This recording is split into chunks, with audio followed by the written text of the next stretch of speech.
Thanks, Rob, for having me on your show. I've been in the healthcare biotech industry for over 25 years. I started at Abbott Laboratories, where I learned the trade. I had responsibility for both pharmaceutical and diagnostic companies. I left Abbott, and I've been the CEO of 3 different biotech companies, both private and public. I've been a founder of two companies, both in diagnostics and in therapeutics.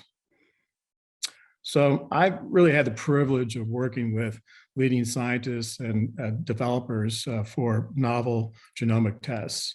And we had that's been translated to over 20 products that have been solutions for both oncology, genetic, and infectious disease testing.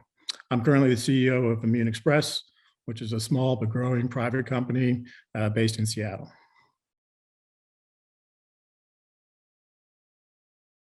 Yeah, I'd be happy to. So Immunexpress is a molecular diagnostic company that's mined the human genome.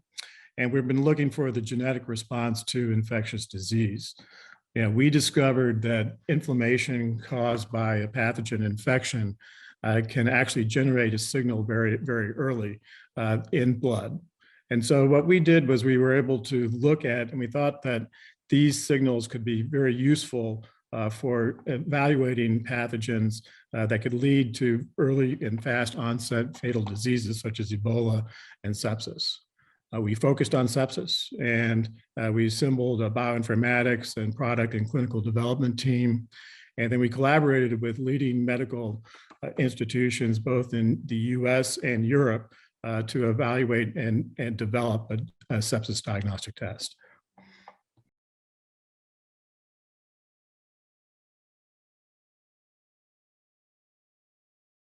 Absolutely. But first, I'd like to really talk about what sepsis and the dilemma that we have, because sepsis is a life-threatening organ failure that's due to a dysfunctional immune system that's caused by the pathogen. And it's very easy. What happens is that we have a pathogen which will induce a cytokine storm. The body responds to that by overinflammation. You start having leakage of blood vessels and ultimately organ failure. And with sepsis, when you're at the point where sepsis shock or you have organ failure, it's pretty easy to detect. But unfortunately, at that stage, you really have an issue as far as being able to improve mortality or morbidity. The key is being able to detect it early. But to detect sepsis early, it looks like other etiologies. And there's also what is called systemic inflammatory response syndrome, or SIRS, that looks like sepsis in the early days. It could be tachycardia, it could be fever, et cetera, along those lines. So it's been very difficult for one to develop a test that's been associated with early detection of sepsis. What we were doing was really looking at determining whether or not we could be able to do that at early onset in the first clinical signs. And the issue that's really important with that is that if one does have sepsis, as each hour goes by, mortality risk increases by 8%. So you really need to get on this very, very quickly. But unfortunately, in the industry, the gold standard is using blood culture, and blood culture takes 20 to 24 hours. And if you do get a result, you may not have a result in over 80% of the cases.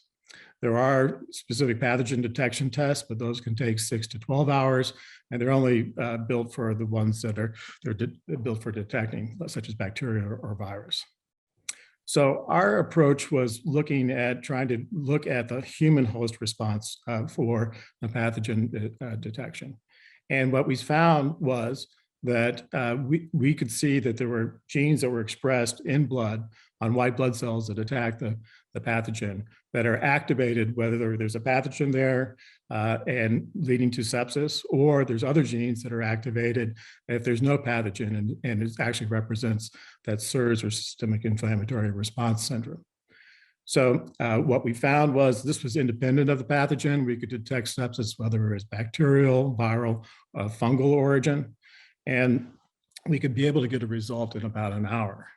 And this is really important because what physicians are faced with is they have to look at a number of different clinical inputs, none of which are specific to sepsis itself, and they have to put a compendium together and deduce that it is sepsis in early stage. And large studies have shown that even when a physicians admit and treat a patient in the ICU as for sepsis, that 45% of the time there actually isn't sepsis. So then you're having people treated that shouldn't be. Our test, we get a result within an hour.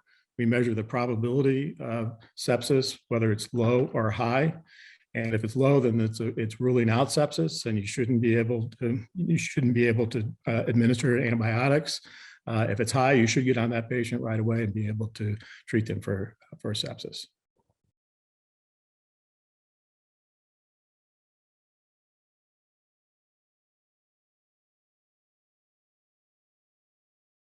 Oh, absolutely. And it's very relevant for our technology. In the US, there's about 1.7 million patients treated for sepsis, and the mortality, this is pre-pandemic, was about 270,000 mortalities per year. And unfortunately, what we found with the pandemic, the WHO has estimated that about 1/3 of the deaths that are associated with COVID-19 are associated with COVID-19 viral sepsis itself. So when we were conducting our clinical trial for being able to get FDA clearance, we wanted to make sure that we got COVID patients, which was on the tail end of our clinical trials, and we did. And we determined that certainly we did detect COVID-19 viral sepsis. And in each case, we were 100% accurate with those patients.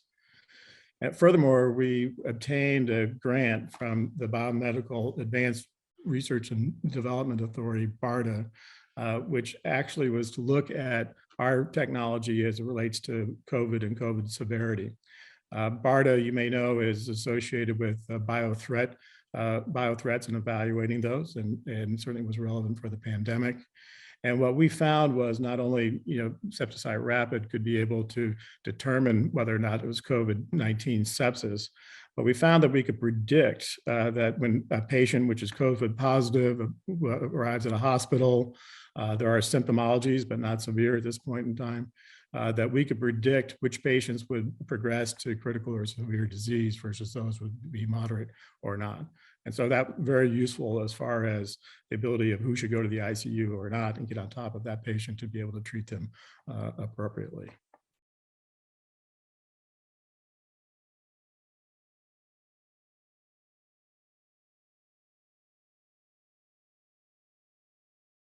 Well, there's a number of applications, but I think that one of our highest priorities is to be able to prove the utility of the test in the pediatric population.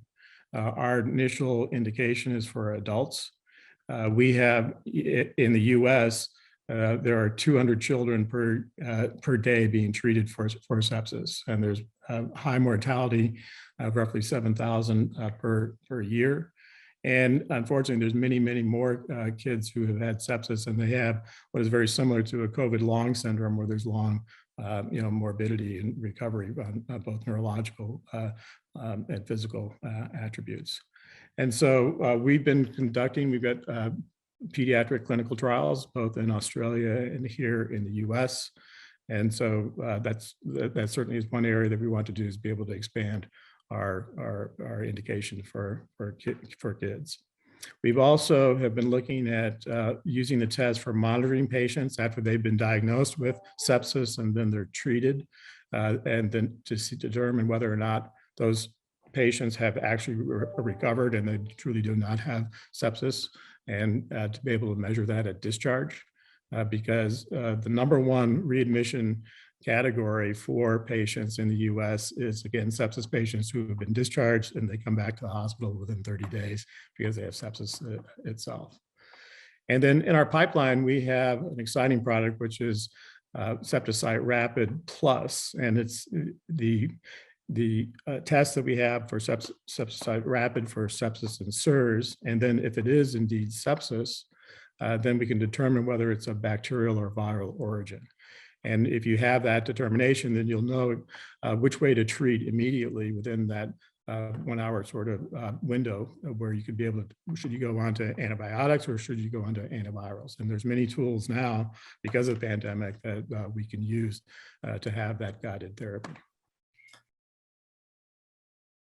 Yes, I mean, we're looking forward to commercially launching the test now that it is cleared. We think that the uptick in early evaluation and demonstration of how this could help in CMS guideline management and in compliance is very useful. The final thing I'd like to say is that um, just for your audience is that diagnostics, I think they've been proven as far as the value for in the COVID pandemic. They account for 5% of what hospital costs are overall and 2% of Medicare overall costs. However, there's challenges with that. And a lot of that is associated with the lack of appropriate reimbursement. In therapeutics, there's no capitation on therapeutic pricing. There certainly is in diagnostics. And I think to have innovative technologies such as Immunexpress and other companies that have diagnostics that can drive over 70 or 80% of therapeutic decisions with that low contribution cost factor should be recognized. And that will certainly improve patient outcomes with the combination of guided therapeutics through diagnostics.